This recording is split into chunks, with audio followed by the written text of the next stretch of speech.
Welcome to Frankly Speaking here on WYDC TV Big Fox, broadcasting live from the Hesselson studio on Marcus Street in Corning. Good morning. I'm glad that you've joined us. I'm glad that we can be a part of your day. We have an exciting show. Judy Hunter will be our guest. She is the Steuben County Clerk. She's coming up for re-election. We're going to talk to her in just a little bit. Obviously, we'll be talking about Trump. Yesterday, the big news story. It goes without saying, yesterday on the program I talked about how the media would cover this. We're going to highlight that as well, but in maybe a different fashion than what you're seeing elsewhere, and I think that's what we have to offer here on Frankly Speaking. As always, you can contact me. There is the phone number. Now, we don't take live phone calls, as you know by now, but we do take texts or voicemails, and then you can obviously email me. And the reason I mentioned it, and I thought it'd be nice to start off with this, is we received a really nice email yesterday, and again, I thank everybody who reaches out. This is coming from Tom. He says, Frank, I'm watching your interview with Bobby Jo Burdick. What a positive image for firearms owners. Yes, that was a really fun interview yesterday with Bobby Jo. She is the chapter leader of the Steuben County Armed Women of America. I wanted to make sure I got that right.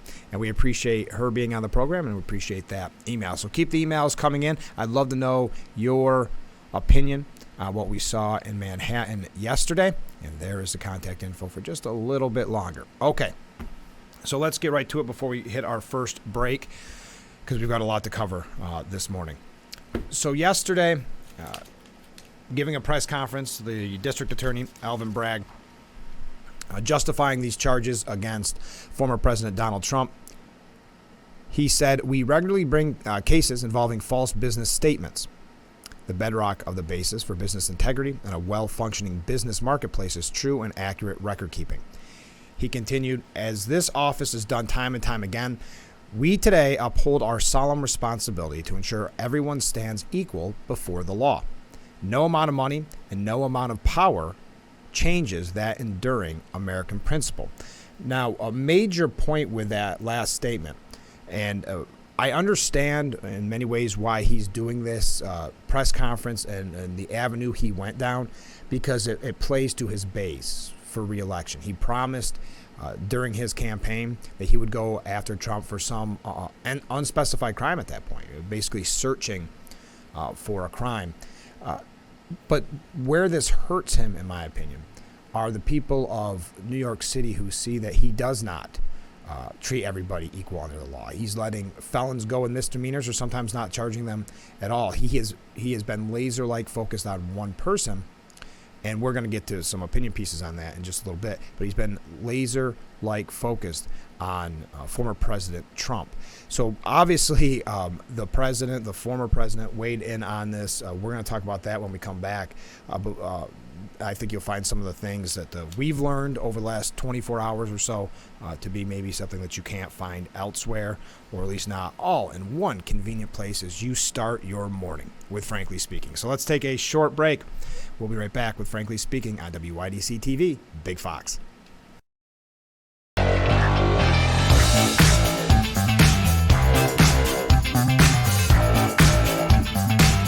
Welcome back to Frankly Speaking.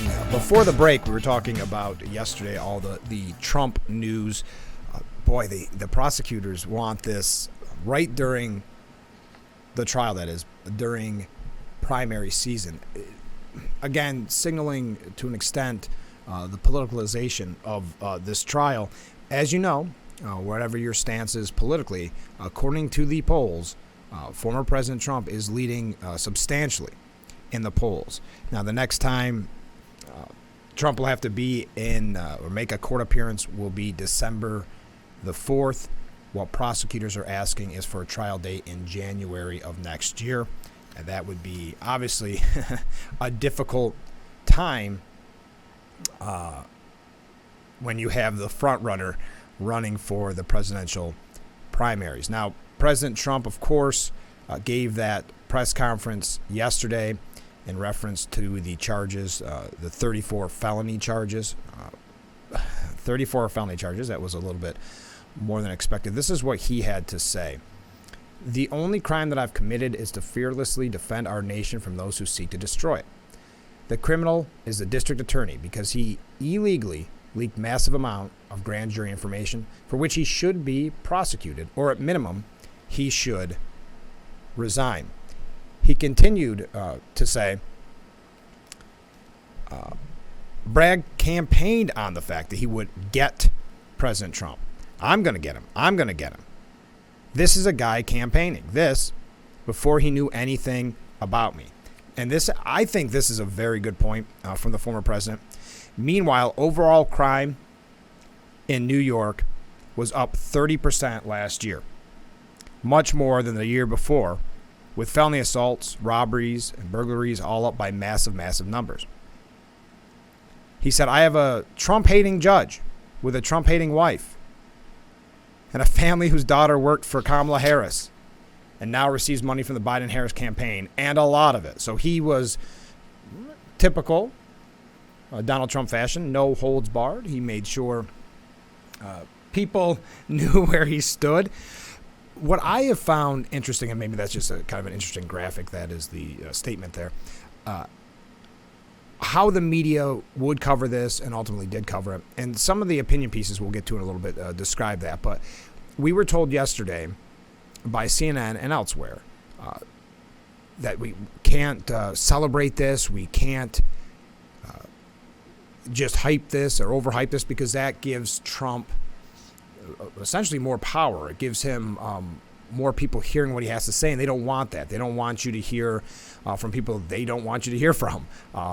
That's why I've said before, it's not always what the media reports, it's what they don't report. Well, fast forward to yesterday, there was more cameramen, more photographers through the media on the streets of Manhattan than I think anybody else. It was a media circus. Even though the same people that said we can't make this a media circus, of course, they know where the ratings are going to come from. Now, they wanted a little bit more spectacle, I think, in the long term. They wanted more ways to be able to go after Trump, but there was so little time spent in the courtroom, and no cameras allowed, of course. Michael Goodwin from the New York Post said, is this really all there is to Trump's indictment? How pathetic. He said the charges against Donald Trump are almost exactly as predicted. They're weak and, most importantly, political. As such, they are shockingly blatant punishment for Trump daring to become president. And this is a refrain I've heard from many. But I don't believe the New York Post, last I knew, they're not huge fans of the former president. I don't believe Michael Goodwin is either. I don't want to put words in his mouth. But he says, this is a sordid case. The letters DA stand for Democrat attorney. The charges are the crime. Shame on Bragg for abusing his authority and turning his office into a partisan outpost. Yes, and dividing the country even further. And he kind of, Michael Goodwin, saying in a different way what Trump said and what we've been saying. Manhattan is a 24-hour crime scene where innocent citizens and visitors are assaulted, raped, robbed, and killed. But the city's most famous and arguably most important law enforcement officer has been focused on weaving a fantasy. Now, and he doesn't even do a good job at it. Now he has done something extremely bad, something that will inevitably pit citizen against citizen and further divide a polarized nation. It is, of course, no coincidence that his target is a former president and the leading presidential candidate. Isn't that an important, of the opposition party, by the way, D.A. Bragg, a Democrat. But that's a very important point to be made. No matter what you think of the story, no matter what you think of former President Trump, he is the lead dog in the race. And that's why this is, I think, signals to so many kind of a dangerous, and I hate using this term, but precedent. He said, consider that a trial, if it were to happen, would fall just as Republican primary voters would be making their choice for who will be the presidential candidate for the Republican ticket. And another part of this is kind of relitigating 2016, because that's how Bragg presented this, that it was that the hush money and all that was to influence the 2016 presidential election. Now, never mind the censoring and silencing of like a Hunter Biden story. That's why this opens up a can of worms. So be careful if you are someone celebrating this morning, the can of worms that this opens. But the implication is that Hillary would have won if only Trump had admitted the truth about this alleged fling with Stormy Daniels or whoever. What Michael Goodwin then ends up equating it to is the Russia hoax, the over and over with the Russia hoax. And I will just add this before we go to break, because I thought it was a very good statement from Michael Goodwin. He said, while it's too early to say how much real jeopardy Trump is in, the immediate fact is that Bragg has made a huge contribution to Trump 2024. And you'll see some of the media say, no, can only hurt Trump. It does not seem to be doing that so far, especially fundraising-wise and polling-wise. But I think the people that say it's going to hurt Trump and not help are the same people that never quite understood Trump or always said anything he did would be bad for him. They've never fully grasped, whether it's because they're in their bubble or whatever the case may be, they've never fully grasped why Trump was successful. By making the former president look like a victim of a crooked prosecutor and a partisan system, which that on face value is what this looks like, the DA confirms for millions, and this is interesting, of Americans that Trump is all that stands between them and the authoritarian left that will stop at nothing to get a hold of power. And Trump, again, was very good at reiterating that point at rallies. And then this almost proves the point. I want them to be wrong, says Goodwin, but on days like this, I fear they are right. We've got to take a short break. We'll be right back with Frankly Speaking here on WYDC TV. Big Fox, stay with us.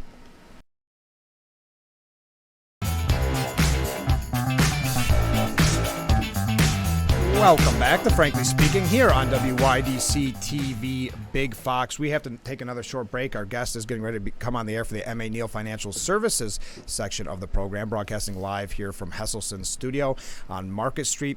Before we go to break, I just want to reiterate, there is our contact information. If you have any questions, it's right there on the screen. And I didn't even mention this. Tomorrow's a big day. We will have Dwayne Eddy on the program tomorrow and Friday. So if you have any questions for him, he's going to be zooming in from the Tennessee area and talk about his time in Corning, talk about getting in the Rock and Roll Hall of Fame, talk about getting in the Steuben County Hall of Fame. So Dwayne Eddy will be joining us tomorrow and Friday, so you can send your last-minute questions and emails right there. Let's take that short break, then we'll be back with our guest. This is Frankly Speaking on WYDC TV. Big Fox, stay with us.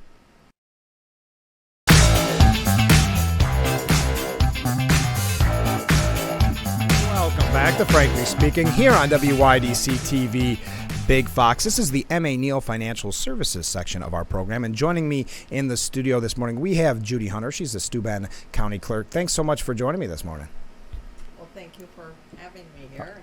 Of course. We've got a lot to discuss because yesterday there was kind of a big story that came out, and I want to address that originally before we talk about you and some of the things that are going on in the clerk's office. But I guess you had some problem at the Department of Motor Vehicles yesterday in Corning. Yes, we certainly did. At the Painted Post Office, and of course, I still call it the Corning Painted everybody, Post. Yeah, everybody does. Mm-hmm. But it actually the issue started on Monday, and the computers were just totally down. Oh. And the senior clerk there had contacted the state, and I believe it was about 1:30 in the afternoon, the state ITS did contact her and say, well, it's a spectrum issue. Well, then finally by the end of the day, they got back, well, it was no longer a spectrum issue. I guess everyone was, pointing fingers at each of other. Course. There must have been some frustration. Absolutely. So the staff was great about trying to put signs up and let the public know that they could go to Bath. It's like a 20-minute Well, Hornell's quite a drive from Corning. It was a beautiful day. It was a beautiful day. That's true. Drive to go to the DMV. We tried to take care of the public as much as we could. And at the same time, the senior clerk was working with the state IT. So yesterday we did finally, by noon, learn that they would be sending a new router and cables and that overnight. So hopefully it should be here by 10:30 this morning. Okay. And the tech will be on site to correct the issue, and we're keeping our fingers crossed that everything works and it's up and running. I'm hoping by 11 or 12. So maybe recommend afternoon if someone has to come into the DMV. Yes. Yeah. Double check. Hopefully. Yes. Yeah, maybe call before. You may want to call first. Now, how long have you been the Steuben County Clerk? I am in my 28th year. Wow, is that right? So, yes. When you talk to people about being the clerk, do they fully understand what the job is? No. Yeah. I mentioned to you before. I mean, everyone knows there's a county clerk, Right. but it seems to be that it's a countywide elected position, obviously, and it seems to be under the radar for most of the part until someone needs one of the services that the office provides, and at that time, then they say, like, okay, do you need a deed of your property, for your home? Or does your signature need to be notarized on a legal document? Or do you have a question about court records? Or do you need a driver's license or to renew your driver's license? Or are you traveling outside of the United States within a short period of time? Maybe you want to start your own business, or you need to submit an application for a pistol permit or to license a handgun. Or you may wish to place a power of attorney on record so that you can ensure that your personal needs are going to be taken care of at a later date. Or you may have just been discharged from the military and need to record your military discharge, the DD-214. So there's a lot. Yeah, so if anybody answered yes to any of those questions, then our office could help. Give them a call. How frequently do you deal with pistol permits? Because that's something that people talk to me about a lot. Well, when I first took office, the pistol permit unit was opened, I believe it was like 3 days a week for, several hours a day. And we now, shortly after I came into office, we changed it to 5 days a week, 8:30 to 5. And it's a daily I'm sure. daily transaction. And of course, last August, before the September deadline for the new regs, the new rules. training and all that coming in, we were just inundated, and the lines were going out the door. But the staff was just fantastic and really crunched the work right out. And when you look at and you list them, your day-to-day responsibilities, when you look at your time as the clerk, what would you say maybe your proudest accomplishment has been? Wow. Because I mean, if you're dealing with veterans, you're dealing with people that are in need of something, probably in a quick. There's got to be a lot of heartwarming stories, I'm sure. Absolutely, and that's there's so many that I can't tell you. That's one of the good things about the office, because I do look forward to going to work every day. Sure.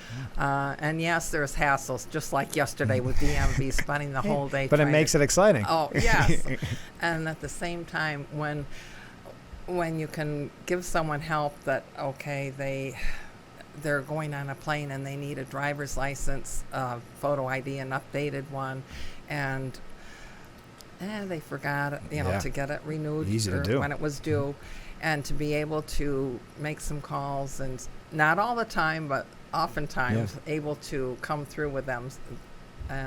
It makes you feel good to feel like, yes, you're there to help people, and that's what that's what it's all about. Well, when you look at, and you're going to be running for re-election, I want to talk about that, but when you look at maybe the next year, we're starting off this year relatively early, March or April, what is the things that you'd like to see change in the office? First of all, we're trying to become fully staffed, because we've had retirements and positions that have been vacant, and of course all through COVID, that was another whole we'll talk about that in a second. Another whole story. Yeah. But we are now e-filing all of our Supreme Court documents. Okay. And so I implemented cross-training several years ago, shortly again after I came into office. So 20-some years we've been trying to cross-train it. Everyone is not totally cross-trained yet, but that's one of the big things to do, so that when the public needs something, we don't say, "Oh, well, so-and-so's out today. You have to wait and come back." Week, so when we cross-train, everyone may not be able to do it as swiftly and fast as someone who's been trained doing it forever. Exclusively, but at least we can try to get the services provided. And you mentioned, well, first of all, let me go back to that with staffing because that's very interesting.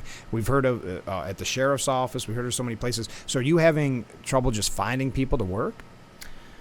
As a matter of fact, yes. Yes. We with our DMV, for instance,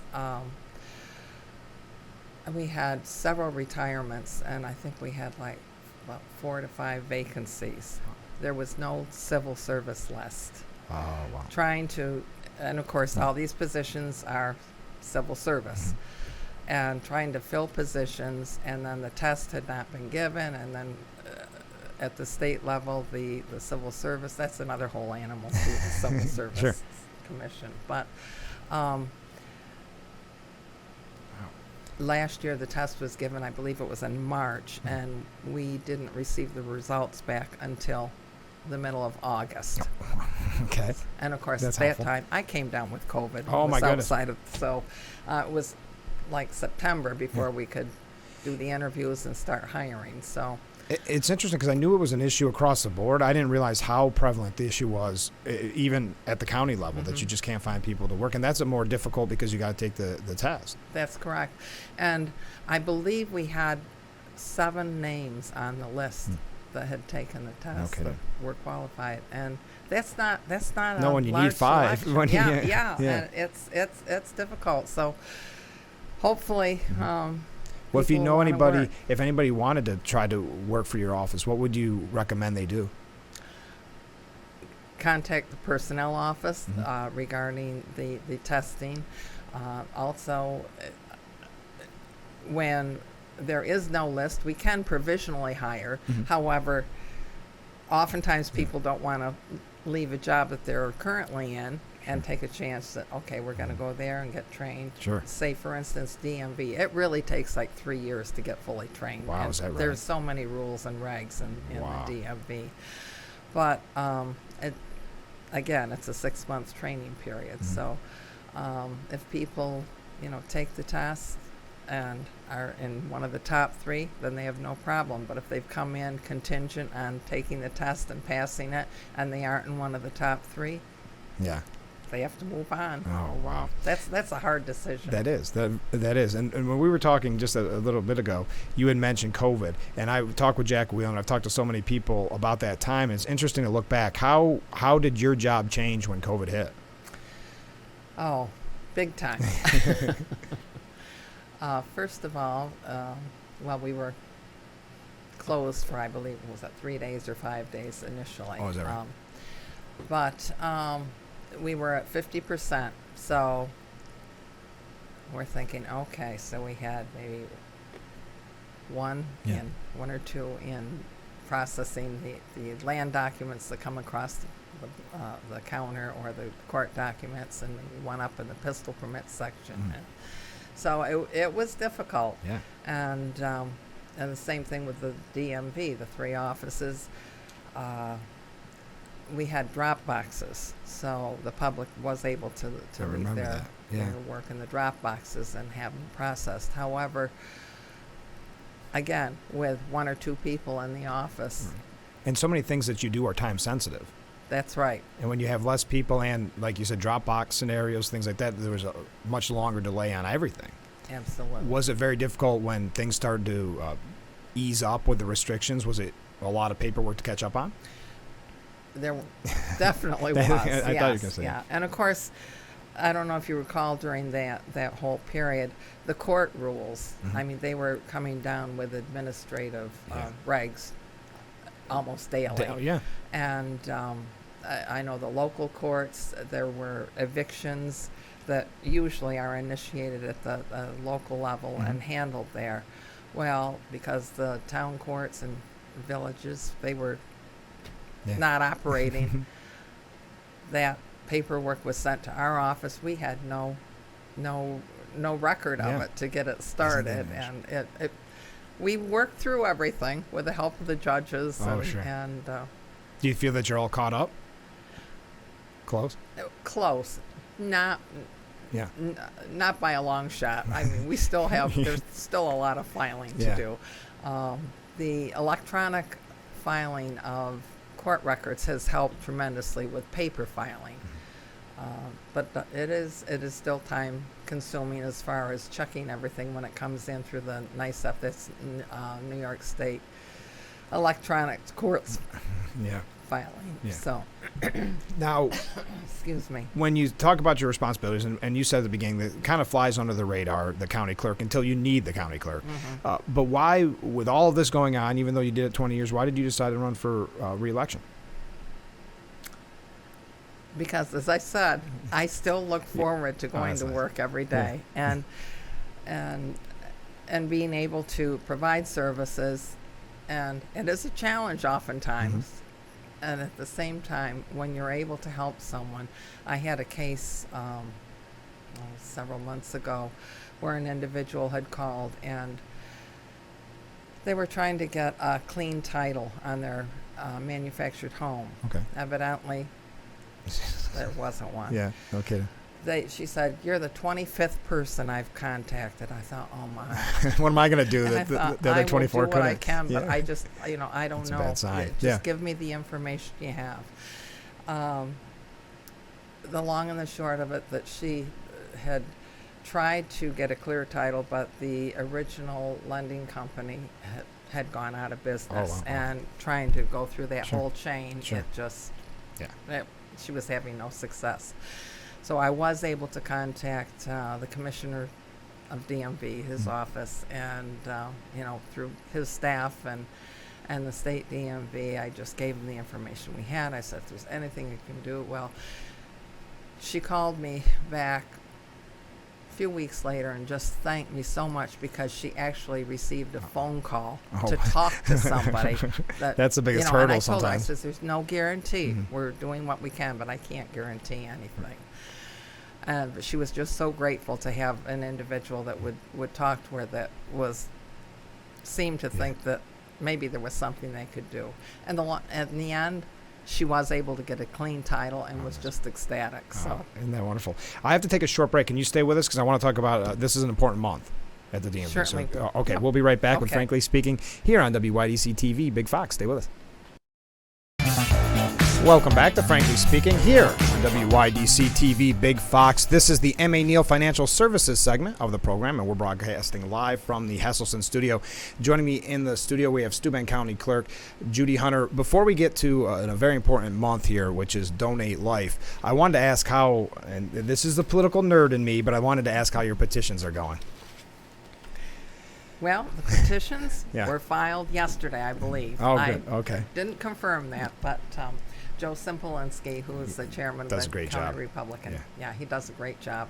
And I talked to him Monday night, and he had planned to file them yesterday morning. Okay. And I believe we had over 1,500. So Well, I know with talking with others about the petition process, it's getting more and more difficult, I think, to get signatures because whether it's COVID or people just don't want to answer their doors anymore. So I think that's difficult. But, boy, it's nice when you get to have the conversations, isn't it? it is. And that was the one thing that from day one when I started to run for elective office, just going around meeting the people, there are so many good people across this whole know. county. It's people they say a lot of downers, there's a lot of this and that, and maybe so, but we have so many good people that are truly concerned, and Yes.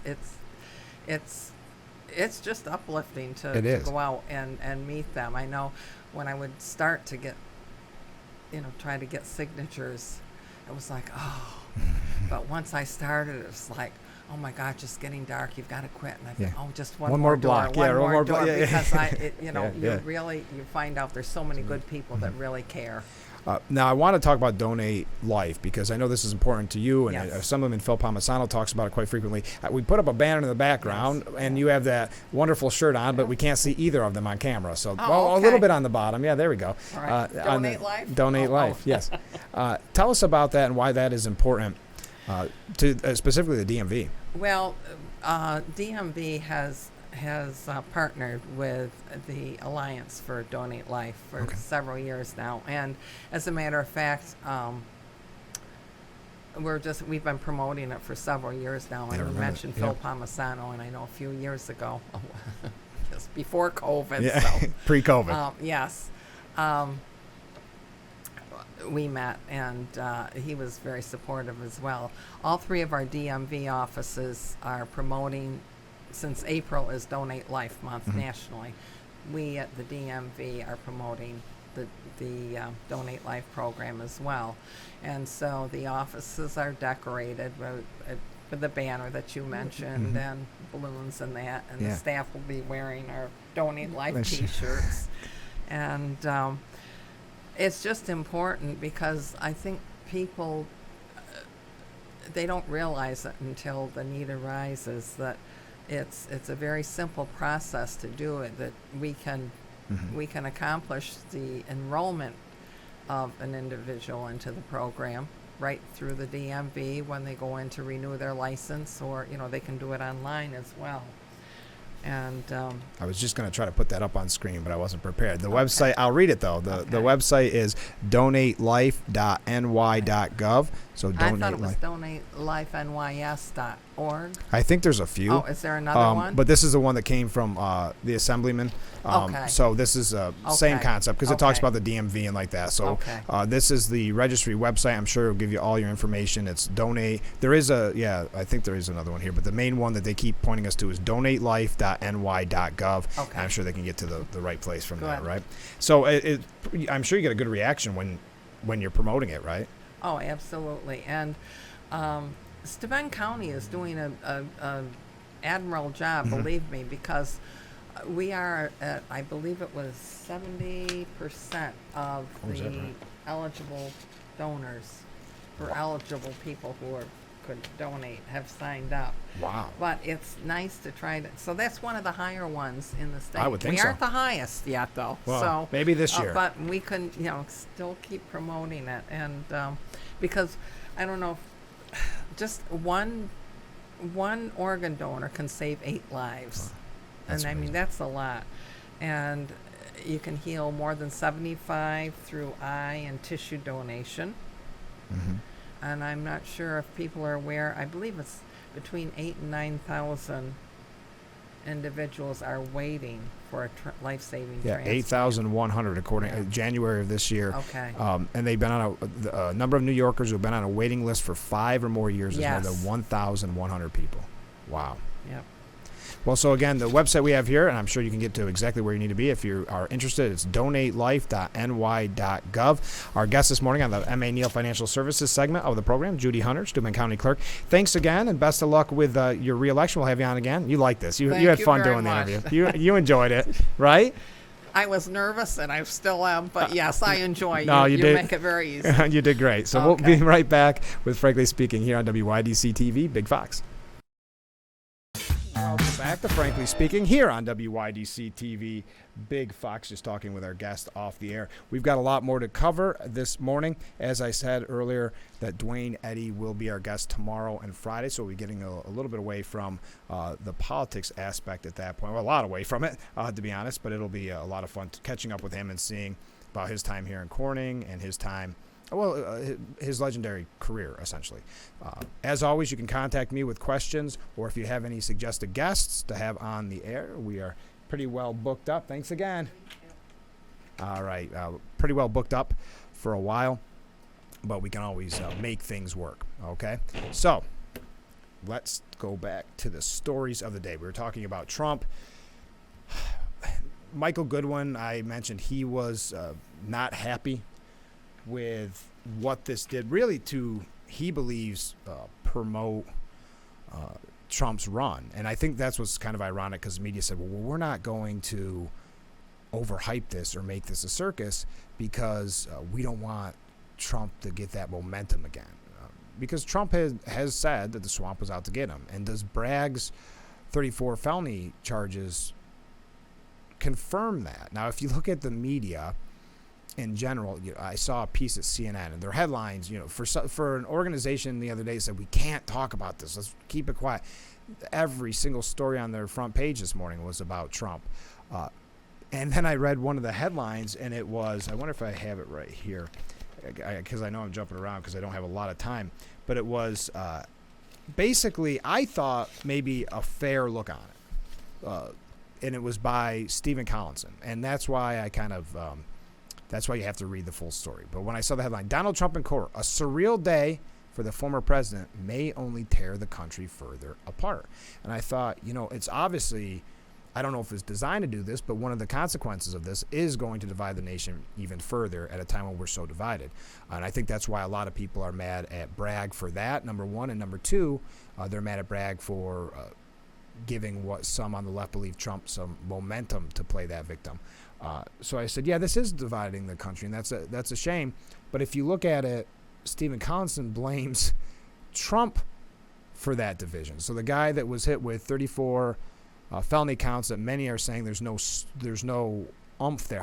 I hate the saying, and hate's a strong word, but I don't like nothing burger, and I don't like there's no there. They're just overused by people that want to act maybe more like they have more knowledge. But there's not a lot of substance here, if any, especially for the 34 felony charges. So it's interesting to see CNN spin this in a way that basically blames, and again, going to that point about Trump being a victim, blaming the victim. This guy gets charged, this former president, unprecedented, gets charged with 34 felonies, and Collinson believes that somehow Trump's fault for dividing the country. And again, it normally goes back to the rhetoric. But it's been interesting, and I'm just bringing you the news that you're not getting elsewhere, because to me it's fascinating when you look at who is even defending Trump. Yesterday we had De La Rosa, that used to work for Cuomo, saying that this was a bad idea, that worked in the Obama administration elsewhere. You have people like Jonathan Turley, Harvard law professor, who says this is a legal mess. What are we even charging Trump with? And I think what makes... I got to take a break. We're going to talk a little bit more about that in just a second. Stay with us. We'll be right back. We'll wrap up our discussion here on Frankly Speaking on WYDC TV Big Fox, broadcasting live from the Hesselson studio on Market Street. Welcome back to Frankly Speaking here on WYDC TV Big Fox. We were talking about yesterday the biggest story of the day, Donald Trump and the 34 felony charges. This is what I was talking about before break. So Jonathan Turley mentions what a lot of people are saying. What are we even charging Trump with? And he quotes Bragg, DA Bragg, as saying we cannot and will not normalize serious criminal conduct. And that's when Jonathan Turley says, yes, the man who has routinely knocked down felony crimes to misdemeanors or dismissals actually suggested they had no alternative but to charge Trump with 34 counts of falsifying business records. Bragg released an indictment that was so vague on key elements that it's unclear what the grand jury thought it was voting on. He vaguely referenced state and federal election laws and later refused to add any detail on how they relate to the prosecution. The result is an indictment with the substance of a legal Slurpee. It was immediately satisfying for many with virtually no legal substance. So that's Jonathan Turley's an attorney and a professor at George Washington University. I was thinking Alan Dershowitz, some of the people that are being interviewed on a regular basis. But even you have people like John Bolton, who is absolutely no friend to President Trump. They had a lot of back and forth. Same with Mitt Romney. You remember how much Mitt Romney disliked actually trying to get people to vote for Hillary right before the election, if you recall that. So Mitt Romney and both Mitt Romney and John Bolton saying that this is a weak case. John Bolton says, I think this is even weaker than I feared it would be, seeing that language feared, meaning that he wanted it to be a strong case because he's not a big Trump fan. And I think it's easily subject to being dismissed or a quick acquittal for Trump. One thing I found, just as a side note, and I'm not going to make one comment or another, in full disclosure, I interviewed Mr. Bolton, John Bolton, a few years ago, and a very nice guy, very friendly to me. I might have even interviewed him twice. But he's considering running for president. So we know that people are speculating about Cheney, Liz Cheney, about now John Bolton. I mean, I guess they're looking for someone that's not a Trump or DeSantis, maybe the more moderate side of the Republican Party. I just thought that was an interesting name being thrown around. So, and Mitt Romney, just quickly, he said, I believe President Trump's character and conduct make him unfit for office. So that's Mitt Romney. He's laying it all up front. Even so, I believe the New York prosecutor has stretched to reach felony criminal charges in order to fit a political agenda. No one is above the law, not even former presidents, but everyone is entitled to equal treatment under the law.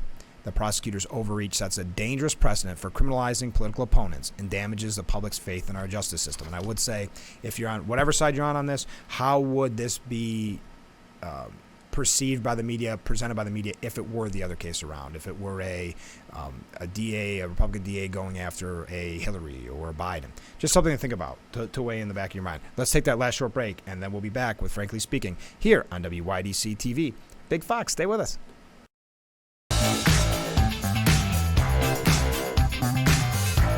Welcome back to Frankly Speaking, broadcasting live from the Hesselson studio. I'm your host, Frank Acom. It's a beautiful morning here on Marcus Street. Wave if you walk by.